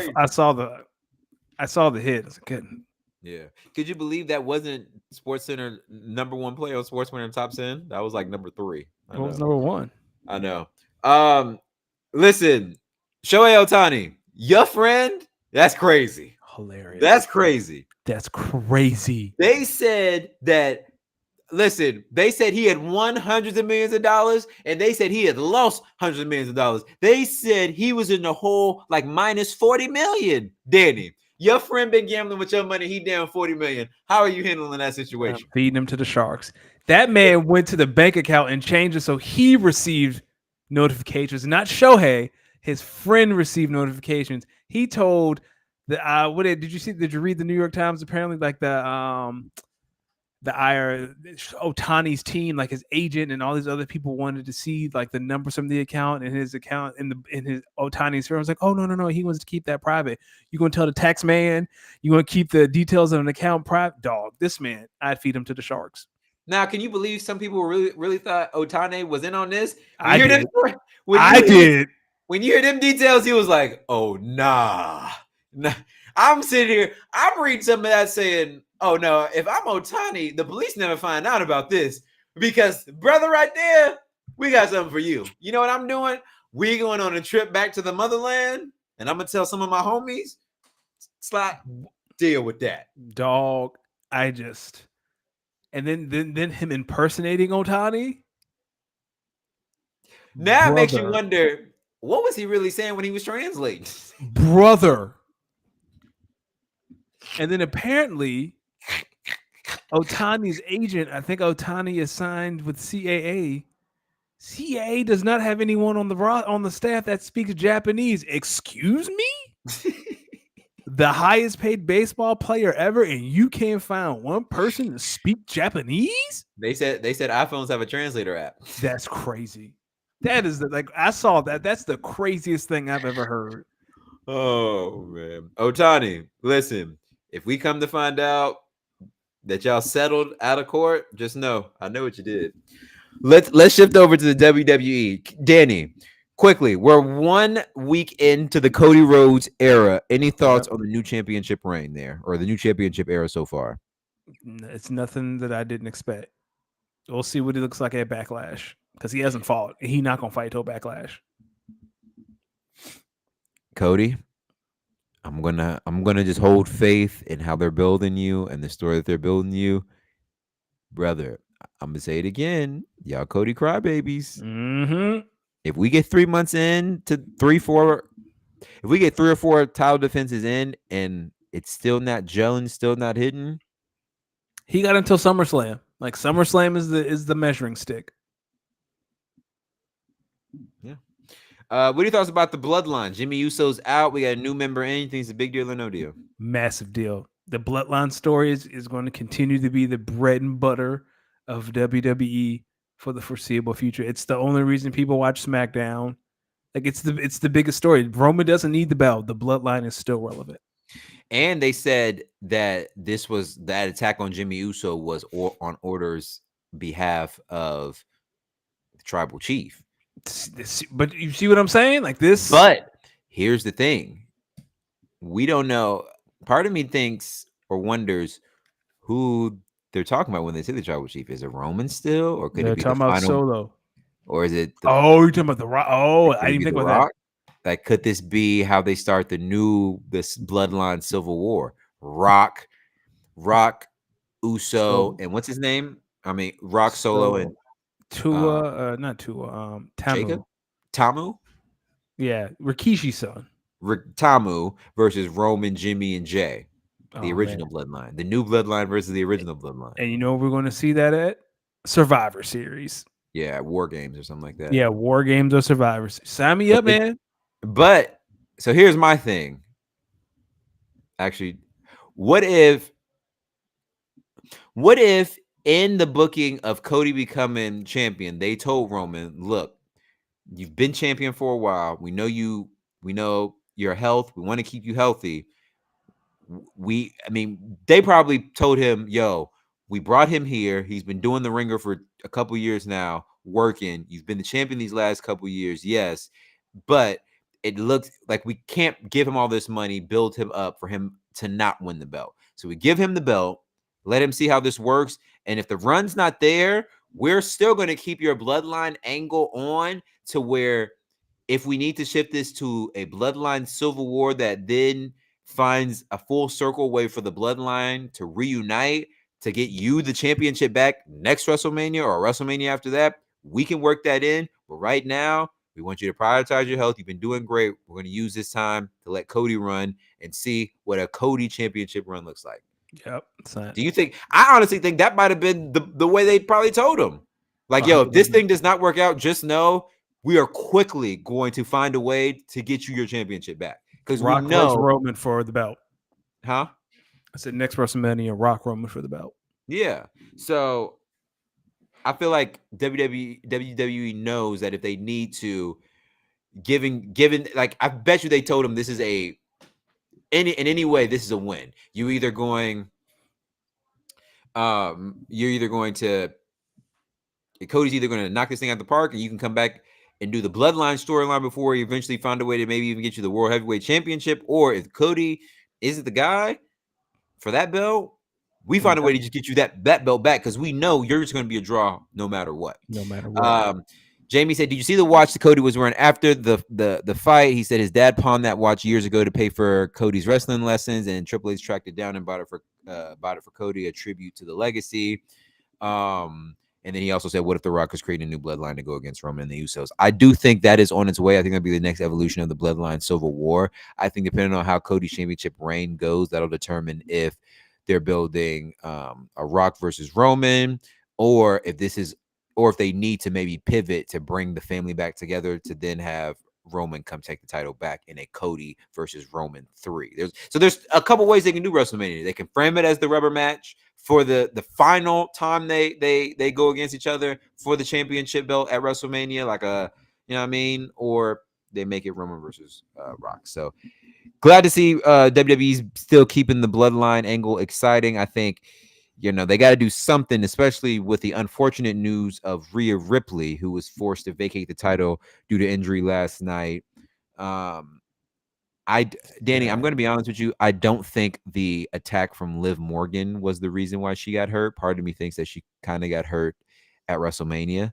And that spot was just.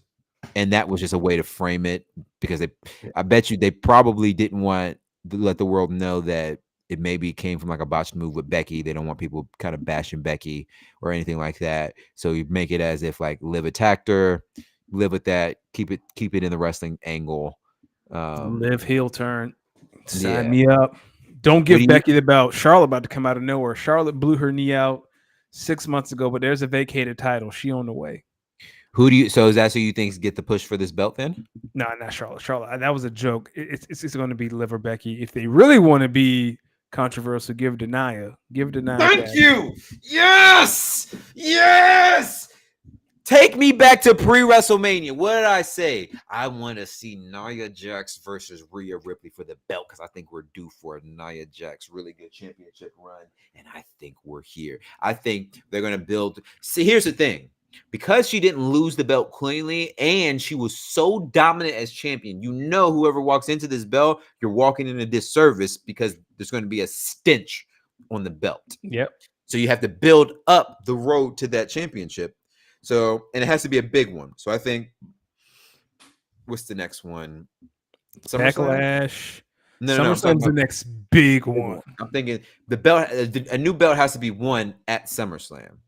And so would they go? Don't they go to Saudi Arabia soon unless too? they do like one of them, because I do know they have like a Clash at the Castle sort of thing overseas. Unless they got one of them premium overseas one where like the start time will be wonky. That's another one they do like the big title changes. Clash at the Castle. Yeah, so Clash at the Castle, I bet you, is where they're going to have like the finals of like some sort of tournament or they're going to make it like a fatal 4-way match.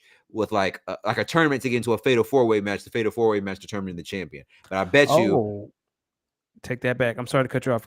King and Queen of the Ring is in May in Saudi Arabia, and Clash of the Castles in Scotland in June.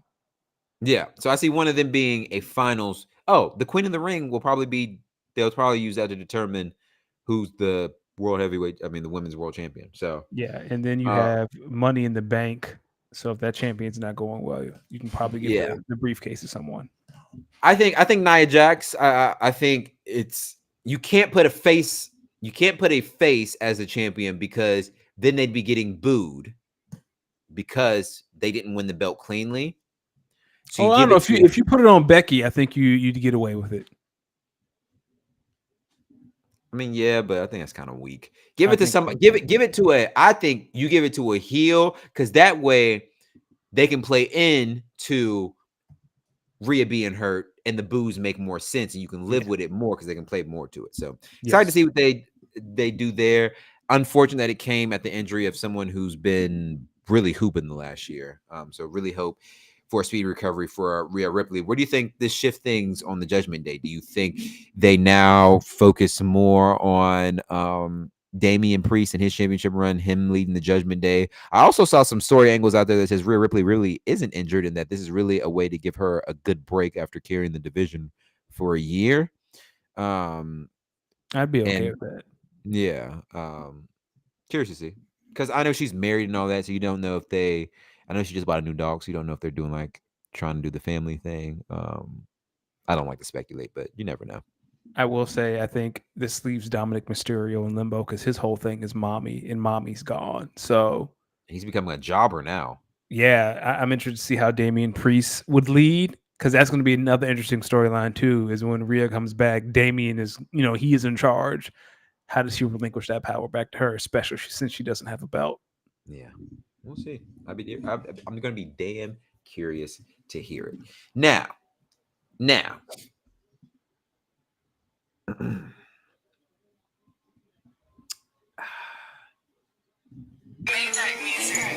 Fish tanks and marble floors, living big and bad. Niggas laugh until they hit with my official jab. Crack smoke is the exhaust. First off, let me say this.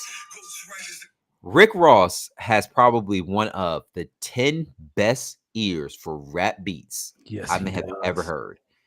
Y'all go back and really deep dive into that catalog of Rick Ross. What y'all can say what you want about him being fat. I think I'm Big Meech, whatever. He don't have a lot of bad beats on projects. Rick Ross, and he'll never give you a bad feature. You know what's crazy? Between the first verse and the second verse, there's a shift in energy. Part of me thinks this was a song that he was writing, and like part of me thinks this was a song that was being recorded that was not Drake centric, and then he heard the diss record. Like, I bet you he heard that leak of the AI diss record and was like, oh, no. I got something for you. He was like, matter of fact, I still got an open verse. Because look, listen to what he's talking about right now. This is not diss bars.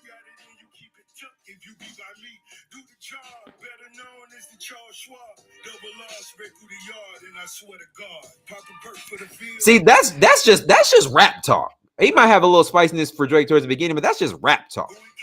You want to hear the bars that are directed right to Drake? It starts about right now. Here. You see me, you check me. Once he bring that clip in of Drake talking. Here we go.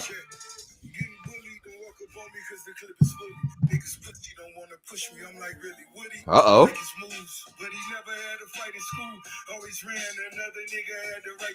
Okay. Whoa. Flows copy and paste. Weezy gave you the juice. Okay.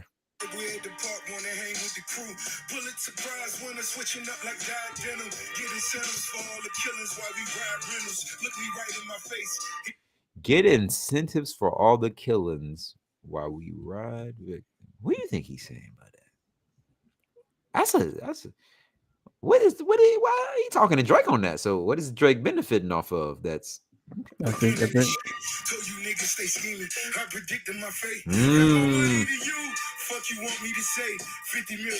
I know. I think a lot of people heard that wrong. A lot of people thought Rick Ross was telling Drake he's got more. Like, a lot of people thought Rick Ross was saying, "Yo, Drake, I got more money than you." No. He's basically saying he's basically acknowledging the fact that, yes, Drake, you got more money than me, but I'm living in a $50 million house. I'm rich too. Now listen to it again when he say it. Listen to the voice inflection when he say it. Just off that note. You niggas stay scheming. I predicted my fate. Got more money than you. Fuck you want me to say? 50 mils for the crib. Okay. Where you want me to stay? I can shoot up the block. I got bitches to pay. Let you be on my own, but got bitches you can't. Why? To get on my songs, it was good for your face. Now bitch nigga is home and no room for debate. Pop a perk for the fit. That's all I'm gonna say. I ain't gonna get to the monologue at the back end. Oh, buddy. Called him white boy. He said he's got his nose fixed because he didn't like to be black. Listen, this is all I'm gonna say. Sometimes y'all talk about how you would hate to beef with 50 Cent because you know how 50 Cent get. But I think a lot of y'all forget that one of the few people to ever beat 50 Cent in a rap beef was Mr. Rick Ross. You know why? Because Ross beefs with people very similarly to the way 50 Cent beefs with people. He is going to troll you, but he is also going to put a pin down and get exquisite with it. Y'all just heard me dissecting some of the bars in that Ross stuff. Y'all just do a little bit of research on your own. He was getting at some folks. He felt perturbed. I don't know. I know we mentioned it earlier that a woman might be one of the reasons, but what if we find out that boy Drake really is a slime ball? I wouldn't be shocked. It's a great show, man. We covered a lot. Hour 45 might be one of our longest ever. Yeah, it's been fun. Shout out to Jamie. Shout out to Bam. Shout out for Kyle. Thank you guys. You guys were awesome. Make sure you guys follow the pod, Speak On It _pod. That is Speak On It, SPEAKONIT _pod. Follow myself on Instagram, on X, on Twitch, on YouTube, on SoundCloud at LosDMix, LOSDEEMIX. Make sure you guys go stream that Swiffers and Speakers Radio on my SoundCloud right now. Appreciate all the love I've been getting so far. A lot of people saying they're rocking with it. Another one's coming soon. I guess next time I gotta deep clean my house. So definitely coming soon. But appreciate all the love. And if you guys haven't been noticing, if you've been following my Twitch, you've been noticing that some nights, you've been noticing I've been streaming Madden. That's because I'm in an online Madden franchise league where we have to stream we're supposed to stream our user games. If you guys heard the story from last week, then you know that I decided to be petty and just decided to start streaming all my games. So now I'm slowly coming back on the streaming grind, just streaming as the Packers. By the way, I got to 12-0 before I finally lost a game last night, and boy, I didn't just lose a game. I got stomped. It happens. I got stomped. Let me tell you when I knew I was going to lose. So the way I play Madden, it's very funny. I would say I play like my offensive style in Madden is somewhat similar to the Packers and maybe a little similar to the 49ers. A lot of run after catch, a lot of I try to utilize the sidelines, and then I try to use my abilities to work the sidelines to then try to play action it, and now I'm just taking you over the top. So a man gets the ball first and he scores. Okay. Right? And I'm not worried because as long as I keep matching his scoring, I feel like I'm going to be able to just, you know what I mean? I'm going to be all right. Getting ready to run, I'm running my opening kickoff. Guess what happens? Fumble. Hit stick fumble at the 11. 3 and out though. He kicks a field goal. But when he kicks and makes the field goal, I knew as soon as I'm down 10-0, I'm in trouble. Like I'm in trouble because the way I play offense, I am really not built to play from behind. Not built to play from behind. Like I'm like because I like to run the ball. Like Aaron, put it like this. Aaron Jones has 20 rushing touchdowns and over 1,200 yards rushing. We're in week like 13. I run the football. Can't do it now. So, yes. So essentially, I'm already down 10-0. It's hard for me to get into my play action game. So I start passing. I go down in a minute, score a touchdown. 7-10. So now I'm like, all right, I have to get a stop on defense. I get to third and 8. He converts it. He converts it on third down. That first down play, his first down, he throws a touchdown. 17-7. Now I know There's no, I cannot, I'm not gonna be able to make this up. And I tried. I played a good game. I ended up scoring another touchdown. So now it was like, it got to like 14-28. No, 14-24. Got to 14-24. And I ended up throwing I ended up throwing a pick. Scores again, 31-14. I throw another pick, like the next drive. What's it? Add another. So now it's 38-14. And I'm like, all right, bro, it's clear I'm not gonna win the game. Because I just shot myself in the foot too many times. So 12-1 right now. Who knows? But I'm going to keep streaming the games. But here's the thing: when I was telling folks when they accused me of "quote unquote" cheating, I kept saying, "Yo, I'm not the best Madden player, but I'm not bad enough to keep restarting versus the computer 11 times. Like that's not what was happening."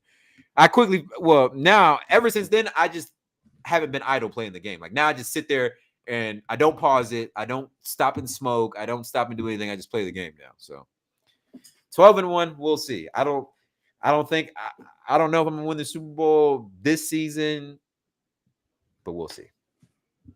We will see. Danny, let the good people know where to find you before we get out of here. You can find me on. And Jamie, I do not play on rookie mode. Come on now. Damn, that's tough. Find me on the Bird app, Danny Ocean 41. Again, speak on _pod, all over the place. We are off the next 2 weeks. Yeah, we are off the next 2 weeks. We'll see you guys. What's that? So we will see you guys probably May 7th.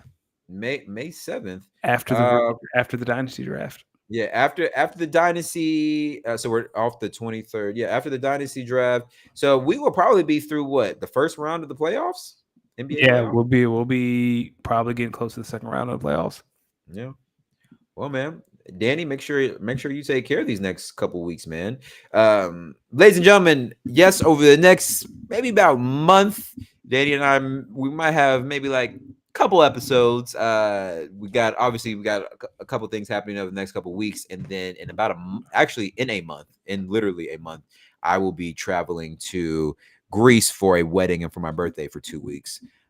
So stay with us. When you see an episode from us, make sure you pop in over the next month. We'll be here. Thank y'all for showing up. You could have been anywhere in the world, people. Get some fucking theme music. But you were here with us. You could have been anywhere in the world, but you were here with us, ladies and gentlemen. So all we can do is appreciate it and thank you guys again. You guys are awesome. You guys make doing this every Tuesday very much worth it.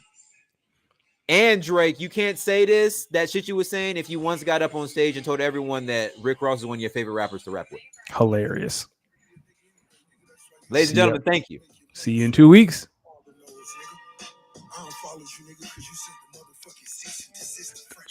Oh, before we go, that's really big, ladies and gentlemen. If y'all didn't know, and this is the music nerd in me speaking, on French Montana's latest project, Mac and Cheese 5, he had a song on there called Splash Brothers. It was French, Rick Ross, and Lil Wayne. If you didn't know, the original version actually had Drake on it. I actually have it. The original version had Drake on it.